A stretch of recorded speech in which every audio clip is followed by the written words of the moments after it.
बातचीत हुई है श्री यज्ञनारायण तिवारी जी। गांधी चौपाल का एक मकसद है कि हम लोग जगह जगह जाते हैं और गांधी जी के संदर्भ में जो भी होता है जन चर्चा करते हैं और जो भी उनके नीतियां थी, नियत थी आंदोलन करने का, विरोध करने का, अंग्रेजों के विरोध करने की जो नियति थी, उस नियत के अनुसार हम लोग चौपाल लगाते हैं और वहां की समस्या को सुनते हैं।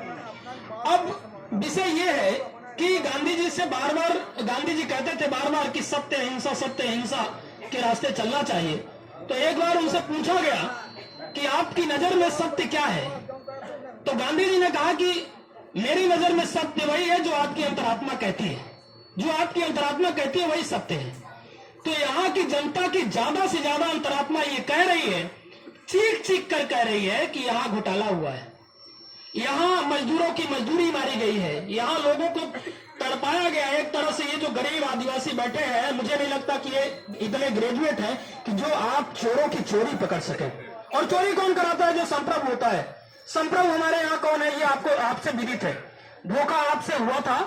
अपने घर के व्यक्ति को राजा ऐसे ही नहीं हो जाता जिस किसी ने आप लोगों को संजोया था।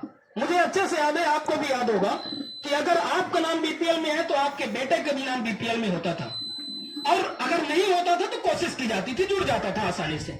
आज की स्थिति यह है कि आप जाइए बीपीएल में नाम जुड़वाने के लिए आप फॉर्म जमा करिए, लोक सेवा में दीजिए, वो पटवारी आएगा, पटवारी किसी चट्टान में बैठ जाएगा और पूछ लेगा वहां से किसी लोगों की, इनकी यहाँ कितनी जमीन है, आपका नाम बीपीएल में नहीं जुड़ने वाला है, सर्वे करा दीजिए। एक भी नया व्यक्ति का बीपीएल में नाम नहीं जुड़ा होगा, बल्कि कटवा दिए हैं। तो अगर पहले मजदूरों की मजदूरी मारी गई है, बीपीएल से नाम हटाया गया है, तो आप लोगों को लड़ना होगा। यहाँ 200 साल अंग्रेज शासन किए हैं, इसी तरह से ये लोग गुलामी करवाना चाहते हैं आप लोगों की।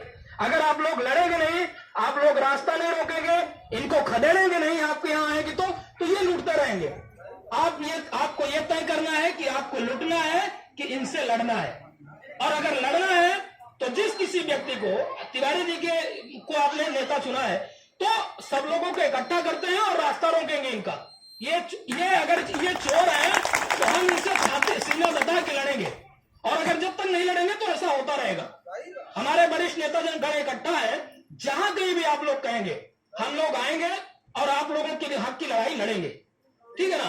कम से कम मतों से आपके बीच में समाजवादी स्टाइल के नेता थे विष्णु बहादुर सिंह जी, कम मतों से हार गए।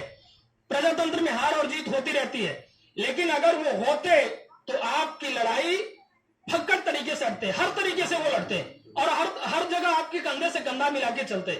तो कहीं ना कहीं हमसे आपसे चूक हुई है, तो उसको पूरा करने के लिए हमको जनमत में लड़ाई लड़नी चाहिए। आप सभी बहुत बहुत धन्यवाद, आप लोग ने सुना और लड़ाई लड़ने के लिए तैयार रहिए। बोलिए तैयार है? बोलिए ना, तैयार है? हाँ, तो आगे हम लोग लड़ाई लड़ेंगे आपकी। बहुत बहुत धन्यवाद।